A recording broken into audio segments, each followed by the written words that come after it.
নমস্কাৰ বন্ধুসকল, মই ইউটিউব চেনেল দীপাংকৰ মেডিকেল আছামলৈ স্বাগতম জনাইছো।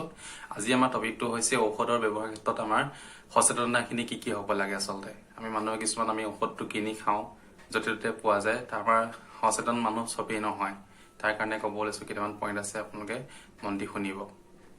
ঔষধ সদায় যদি আমি অনুজ্ঞাপত্ৰ থকা ফাৰ্মাচীৰ পৰাহে ক্ৰয় কৰিব।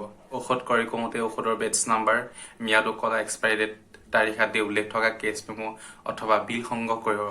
ইয়াৰ ফলত ভেজাল নকল ঔষধৰ, ম্যাদ উকলা ঔষধৰ পৰা সুৰক্ষা পাৰি। ঔষধ ভালদৰে নচলে ম্যাদ উকলা আগতে ঔষধ নষ্ট হৈ যাব পাৰে।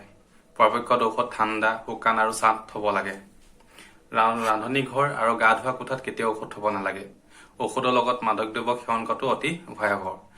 চিকিৎসকে আপোনাক কিবা এটা ৰোগৰ বাবে ঔষধ ব্যৱস্থাপত্ৰত প্ৰেছক্ৰিপশ্যনত যেতিয়া লিখি দিয়াটো অৰ্থ হ'ল যে উক্ত ঔষধটো কেৱল আপোনাৰ বাবে। আনৰ একে ধৰণৰ ৰোগ হলেও সেই একে ধৰণৰ একে কিছুমান লক্ষণ দেখা দিলেও আপোনাৰ সেই মেডিচিন আপুনি কেতিয়াও খাব নিদিব। কেতিয়াবা আপোনাৰ দিয়া ঔষধ আনক খাবলৈ উপদেশ দিয়াটো ভুল নকৰিব। যদি সাধাৰণ কিছুমান লক্ষণ দেখা দিয়ে তেতিয়া চিকিৎসা অবিহনে বা ফাৰ্মাচিষ্ট বা গৈ আপোনালোকে নিজে ঔষধ গ্ৰহণ কৰি নকৰিব। যদি লক্ষণবোৰ 3 দিনলৈকে একেই থাকে তেতিয়া জৰুৰীভাৱে আপোনালোকে চিকিৎসকক দেখুৱাব। একেবাৰে সাধাৰণ উপভোগৰ কিছুমান এনেকুৱা লক্ষণ দেখা দিব, কিছুমান ঔষধ আপুনি নিজৰ বিশ্বাস বুদ্ধিয়ে কিনি নাখাব। 3 দিনলৈকে যদি আপোনাৰ সেই একেইখিনি লক্ষণ দেখা পাই থাকে তেতিয়া আপোনালোকক চিকিৎসকক দেখুৱাই আপোনালোকে মেডিচিনটো কিনি খাব।